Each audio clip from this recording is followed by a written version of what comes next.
C'était la météo sur France 3, avec la station Les Contamines Montjoie.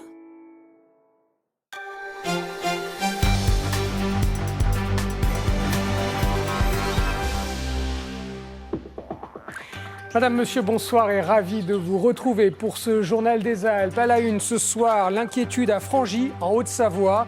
Face au manque de médecins, 2 des 3 praticiens de la commune jettent l'éponge. Ils ont décidé de déménager, exténués par des journées à rallonge sans l'espoir de renfort.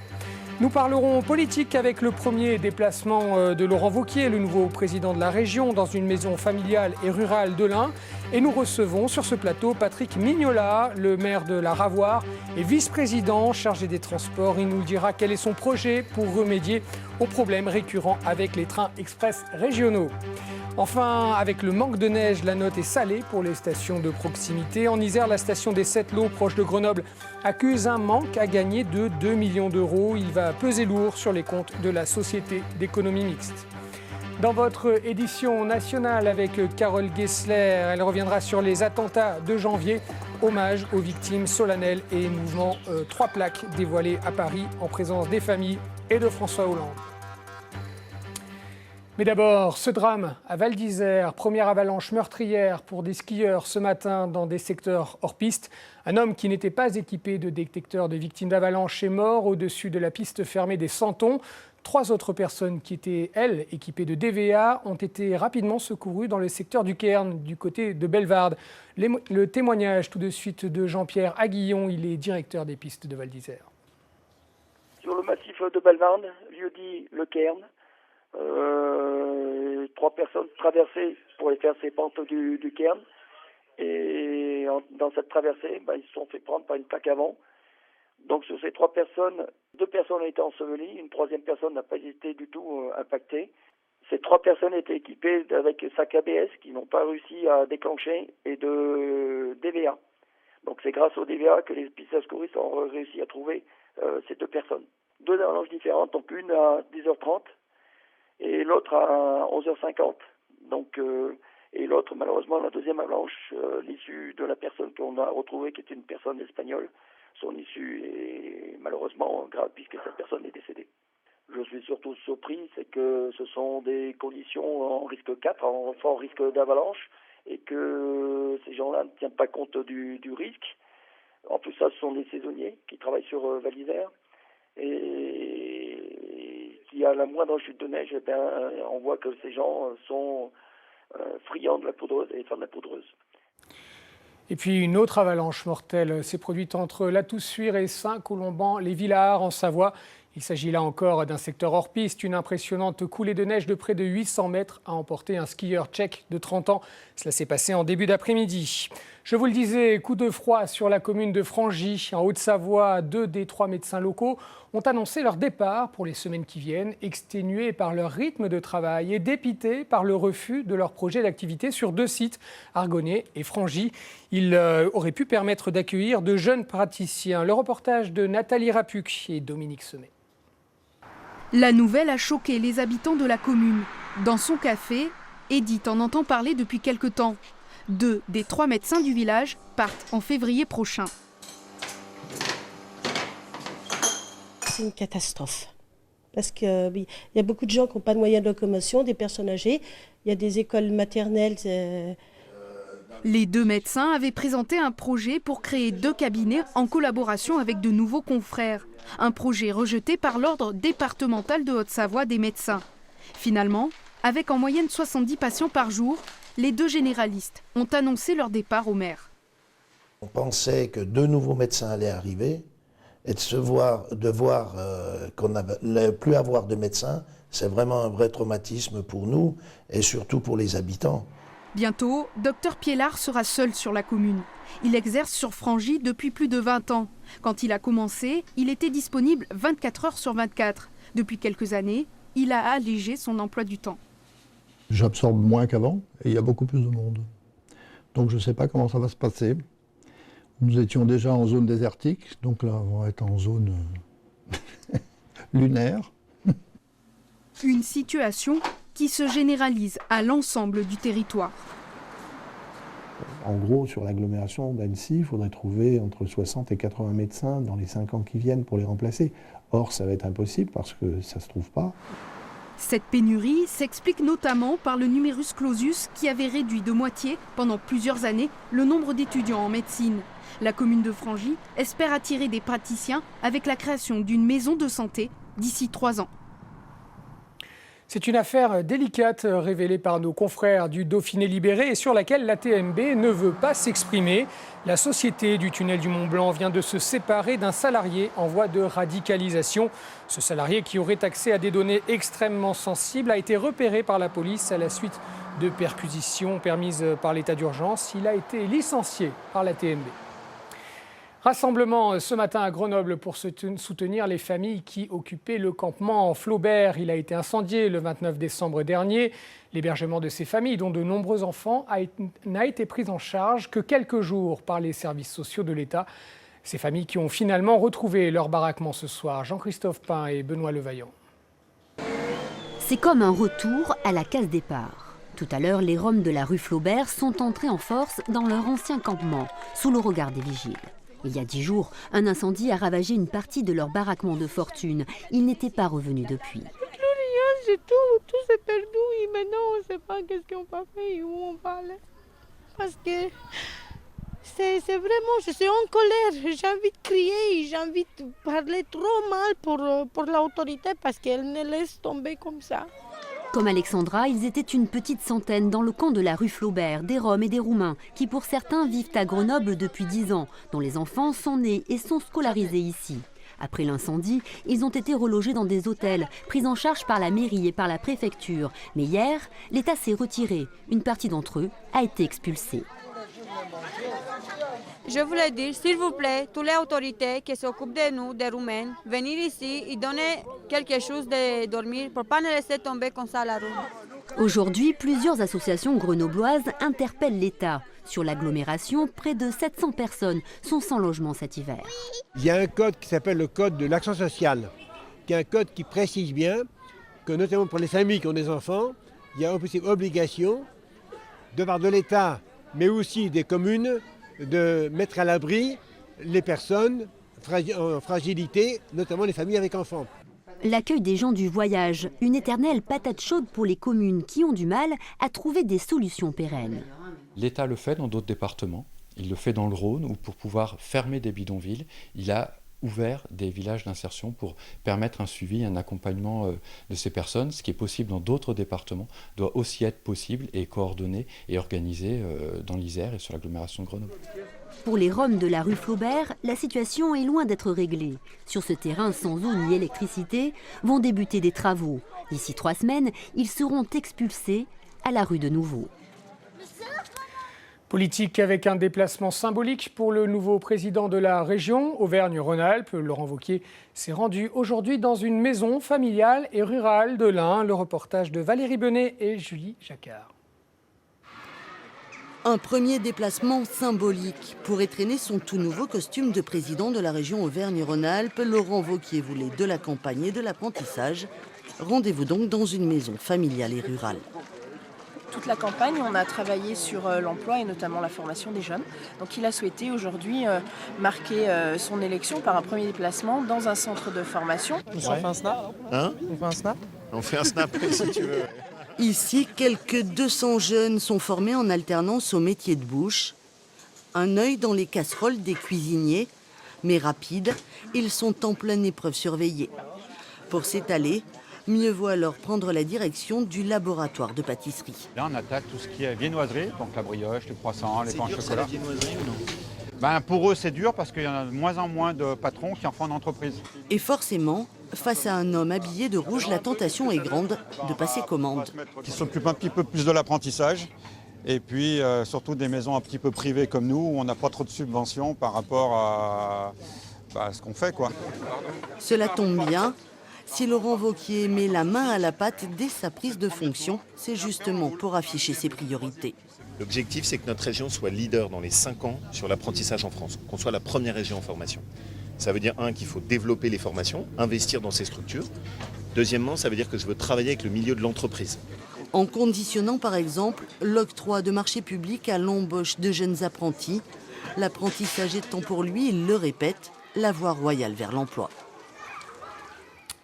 Et les Alpes sont bien représentées dans le nouvel exécutif régional. Nos 3 départements comptent 5 vice-présidents dans la gouvernance de la nouvelle région Auvergne-Rhône-Alpes.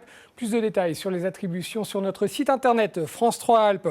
Et pour parler de la politique de ce nouvel exécutif à la tête de la région, nous recevons donc le Savoyard Patrick Mignolas. Bonsoir. Bonsoir. Vous êtes donc maire MODEM de la Ravoire dans l'agglomération chambérienne et vous héritez des responsabilités du transport. C'est une grosse responsabilité, hein. Le budget est conséquent, 784 millions d'euros pour les transports. Oui, et puis surtout la responsabilité d'assumer notre promesse principale de campagne, de retrouver un meilleur niveau de service, une meilleure ponctualité pour nos trains. On le sait, on est ici à Grenoble, les lignes Lyon-Grenoble, les lignes Lyon-Chambéry sont les plus en retard de la région, qui elle-même est la 15e région la plus en retard de France. On ne peut pas être la 2e en matière économique et la 15e en matière de transport. Comment est-ce que vous allez faire, et donc alors ? on va réinvestir. Parce que la région a bien travaillé dans les mandats précédents, et il faut dire quand les choses se sont bien passées, pour acheter des trains, pour acheter des rames. Les trains sont neufs, mais pas les voies. Malheureusement, les voies ne sont pas neuves, et souvent, on a des voies uniques dans certaines gares qui font que plus on remet des trains parce qu'on en a acheté, et moins ils arrivent à l'heure, parce que forcément, on crée des embouteillages à certains endroits. Il y a le point d'achoppement de Saint-André-le-Gaz. Saint-André-le-Gaz, c'est celui qu'on connaît principalement. On a évidemment, sur l'ensemble de la région, le nœud ferroviaire de Lyon, le nœud ferroviaire de Clermont-Ferrand, qui posent des problèmes de même nature. Et donc, on va réorienter les investissements pour revenir vers les infrastructures, pour retrouver des voies qui permettront demain d'accueillir les trains que nous avons achetés pour qu'ils arrivent à l'heure. Alors évidemment, ça ne se fera pas du jour au lendemain. La direction de la SNCF ? Bah oui, on a l'obligation de toute façon de rencontrer la SNCF. On a demandé un rendez-vous à Guillaume Pépy, le président de la SNCF, parce que nous allons renégocier la convention avec elle, puisqu'elle est notre délégataire quasi unique sur l'ensemble de la région. Et puis ensuite, on va prioriser les investissements vers les lignes qui en ont besoin. C'est-à-dire qu'on va remettre de l'investissement plutôt que d'être uniquement sur le matériel roulant, également sur le niveau de service, sur les lignes, sur les gares, en n'hésitant pas aussi à travailler sur la sécurisation de nos trains. Même Jean-Jacques Kéran avait reconnu qu'à chaque fois aujourd'hui qu'on rénove une gare, on met de la vidéoprotection, que quand on achète des rames, elles doivent être également vidéoprotégées. Ça permettra d'améliorer le niveau. Vous êtes pour une police ferroviaire ? Oui, il faut qu'aujourd'hui on travaille sur l'ensemble du territoire national et en particulier dans cette région Rhône-Alpes-Auvergne dans les mêmes conditions que l'Île-de-France. Il y a une police ferroviaire en Île-de-France qui fonctionne beaucoup mieux. Moi, ma fille est étudiante à Lyon. Je serais beaucoup plus rassuré qu'il y ait une police ferroviaire qui fonctionne comme en Île-de-France. Merci beaucoup, Patrick Mignolas, pour avoir répondu à nos questions. Cette histoire peu banale à Saint-Georges-de-Comiers, en Isère, le hameau des Chauvets est un peu coupé du monde en ce moment, en journée, en raison de travaux d'assainissement qui nécessitent la fermeture de la route qui y mène. Du coup, difficile d'aller chercher les enfants à l'école. Sophie Pellerin et Grégory Lespinasse. À Saint-Georges-de-Comiers, pour se rendre au hameau des Chauvets, il suffit d'emprunter la montée du même nom. Enfin, habituellement. Comment on fait pour monter en voiture là-haut? C'est pareil. On peut passer à pied. Et en voiture pour aller là-haut? Non, parce qu'on ferme de 8h30 à 4h30. Pour contourner les grands travaux, tout le village connaît l'itinéraire bis, la montée du moulin. Elle est elle aussi interdite à la circulation pour tout l'hiver. Pourtant, à la mi-journée, à l'heure de la sortie de l'école, sur l'étroit chemin de boue et de pierre, il y a embouteillage. Sur le principe, oui, normalement, ouais. Sur le principe, il y a des panneaux qui nous indiquent qu'on n'a pas le droit d'y emprunter. Maintenant, c'est vrai que la route est vraiment difficile à pratiquer. Bah Sylviane, elle avait laissé, attends, on est quoi aujourd'hui, mardi, elle avait dû laisser la voiture en bas. Au parking de l'église. Au hameau, on s'organise. Moi, c'est ce que j'ai fait hier. Je devais aller à la bibliothèque. J'avais descendu ma voiture la veille, je suis allée à pied. Ouais. Mais même à pied, on a du mal à passer. Hein. Une quarantaine de foyers empruntent donc depuis lundi les chemins de traverse à pied ou en toute illégalité. Ce qui me met en rogne, c'est qu'on est interdit. Notre seule voie d'accès. Pourquoi l'interdire? En mairie, on rappelle que les grands travaux et leurs conséquences ont fait l'objet de 2 réunions publiques sans que personne ne proteste. Quant à l'itinéraire bis, difficile d'ignorer que les voitures l'empruntent à longueur de journée malgré l'arrêté d'interdiction. C'est pas une manière de se couvrir? Et oui, c'est une manière de se couvrir. Comment voulez-vous que l'on rende cette voirie qui doit faire à peu près 1 kilomètre de long praticable pendant ces travaux d'assainissement? Personnellement, je n'ai pas la solution. Les habitants du hameau des Chauvets n'espèrent eux qu'une seule chose, que la neige ne vienne pas rendre leur montée du moulin totalement impraticable avant le 22 janvier, date officielle de réouverture de la route principale. La neige, justement, elle a durement manqué durant les vacances de Noël et les stations de sport d'hiver font les comptes aujourd'hui. Ils sont mauvais, particulièrement pour les stations de proximité, comme les Sept-Lots dans le Grésivaudan. Reportage de Christian Deville et Didier Albrand. Depuis son arrivée à la tête de la station il y a 7 ans, jamais Jean-François Genevray n'a connu pareil début d'hiver. Les comptes faits dimanche soir sont sans appel. 2 millions d'euros de manque à gagner par rapport au chiffre d'affaires moyen des 10 dernières années à pareille époque. Le taux de remplissage de la station a pourtant été satisfaisant, 45% à Noël, 90% au jour de l'an. C'est donc bien la clientèle locale qui a fait défaut. On ne pouvait pas mentir, les webcams parlent d'elles-mêmes. On avait de la neige qu'en altitude. Et ces gens-là sont venus une fois, mais d'habitude, ils viennent tous les jours des vacances. Donc ils viennent une fois, pas deux. Même constat chez les commerçants, la perte de recettes est de moins 10 à moins 30% chez les restaurateurs. Elle peut monter à moins 50% chez certains loueurs de matériel. Pour autant, pas de catastrophisme chez tous ces professionnels. Rien n'est perdu et le calendrier peut être favorable sur les vacances de février. On est bien étalé au niveau des zones, à la fois au niveau des Français et des étrangers, alors que l'année dernière on était concentré sur une semaine, ce qui n'a pas permis à tout le monde de venir. Les vacances de Pâques étant un petit peu plus tôt, commence le 2 avril, peut-être qu'il y a aussi une opportunité fin de saison. On aura des difficultés à payer la totalité des annuités d'emprunt. Ça, c'est une réalité. Donc notre travail maintenant, c'est d'aller voir les banquiers et de demander un petit allègement ou un décalage d'emprunt. Et tout n'est pas catastrophique parce que on a, nous, des annuités qui vont faire que baisser d'année en année à partir de 2016. Donc voilà, on a une mauvaise saison à passer et derrière, ça devrait repartir normalement. Finalement, les principales victimes de ce début d'hiver 2015 sont sans doute les travailleurs saisonniers. 30 seulement sur la centaine employés par la station ont pu travailler. Les autres ont eu un report d'embauche au 9 janvier prochain. Demain, mercredi 6 janvier, marque le début des soldes d'hiver et les stocks de vêtements sont importants dans les magasins avec la température très douce ces dernières semaines. Reportage à Annemasse avec Serge Vorette et Jean-Pierre Rivet. Première constatation, des vacances de Noël sans neige ne signifie pas pour nos magasins de plaine, ici à Annemasse, la fin des haricots. On est déjà sur un historique 2014 difficile, avec pareil un hiver doux. Donc là, rebelote cette année. On a un stock important à écouler, mais on n'est pas inquiet sur l'hiver est là, arrive et ça va bien se passer sur janvier-février. Deuxième constat, la neige, il en faut peu, vraiment peu, pour être heureux. Pour faire du ski et du ski de randonnée, il faut beaucoup de neige et malheureusement elle vient tout juste de tomber. Donc c'est vrai que le début de saison a été difficile, mais aujourd'hui la neige est tombée, les pratiquants sont en montagne et puis ils passent de temps en temps nous voir. Conclusion, pour ces commerçants, il s'agit de combiner le gros chiffre d'affaires de l'hiver qui est encore à venir avec la fatale attraction des soldes que leurs clients attendent dès demain matin. Un casse-tête qui leur demande de faire preuve de professionnalisme autant que d'expérience. Et c'est pour cela qu'ils étaient souvent fermés aujourd'hui pour se préparer pleinement au jour J et à ceux qui suivront. En revanche, ce n'est pas du tout la même logique dans cette grande surface de sport située dans la même zone commerciale. Alors les soldes chez nous, ça représente un moment sympathique avec nos clients parce que ils viennent exprès le mercredi pour pouvoir trouver leurs bonnes affaires et on reste quand même là dispo avec le monde qu'il y a pour les renseigner, pour échanger parce que ça va être peut-être un produit d'investissement qui va demander du temps, mais ça peut aussi être peut-être la bonne affaire textile qui va se dire voilà, j'ai trouvé mon bon produit à un bon prix et on est là aussi pour les aider là-dessus. Bref, ici aussi, les soldes, il faut en être à tout prix. Un tuyau quand même pour demain, que vous choisissiez la grande surface de sport ou le magasin spécialisé, c'est bien la protection contre le froid qu'il faudra viser. Chaussettes, gants et autres bonnets ont encore tout à prouver cet hiver, sauf leur prix. Sale temps pour les librairies indépendantes. Elles souffrent beaucoup en ce moment avec la concurrence des géants d'Internet et la baisse des dotations culturelles. Pour survivre à Bourgoin-Jallieu, ma petite librairie a lancé un financement participatif. Et cela marche très fort. Le reportage de Valérie Chastelan et Christelle Nicolas. 16 000 €. Chaque jour, Esther se régale d'afficher la cagnotte qui grimpe. Baromètre chiffré de la solidarité qui s'organise pour sauver ma petite librairie.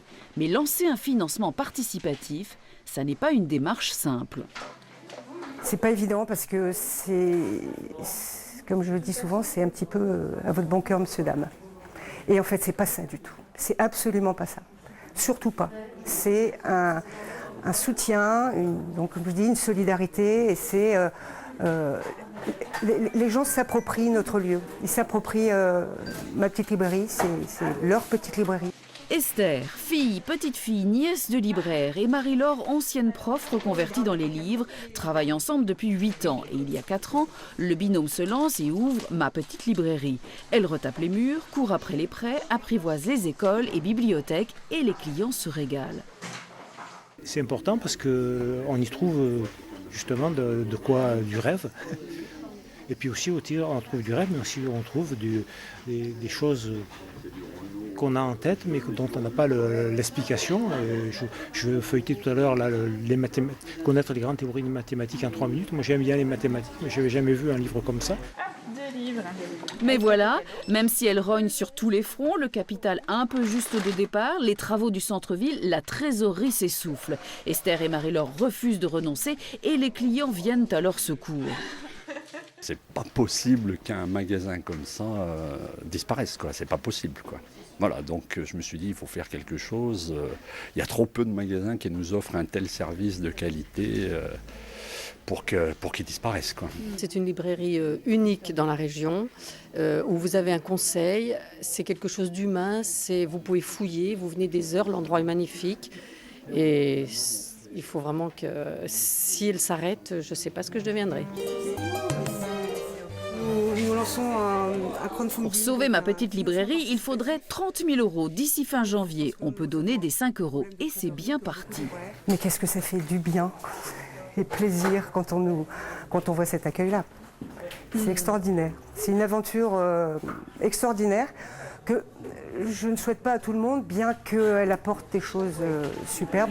Je pense que ça nous redonne des ailes, c'est une super expérience humaine. Et puis c'est la preuve qu'il faut appeler au secours à temps aussi quand on est un petit commerce indépendant. C'est la preuve que les librairies ont encore leur place. 40 000 € permettraient de garder les 2 emplois et le tandem Marie-Laure-Esther. 50 000, pourquoi pas aller au-devant des lecteurs sans librairie et multiplier les rencontres avec les auteurs. En Rhône-Alpes, à Voiron, dans la Drôme ou à Lyon, plusieurs petites librairies ont entamé la bataille, comme Marie-Laure et Esther, pour survivre et surtout continuer à faire rêver tous ceux qui poussent leurs portes.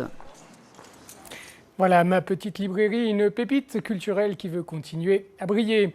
Un portrait pour terminer, celui du Grenoblois Patrice Ganancia. Il a terminé l'année 2015 en beauté. Il a fait son entrée dans l'édition 2016-2017 du Wuzhou in International Art. Un must pour cet artiste inclassable. Le reportage de Denis Vignaud-Duguet et Jean-Pierre Rivet. J'ai une trace. Patrick Ganancia est le type même de l'hyperactif.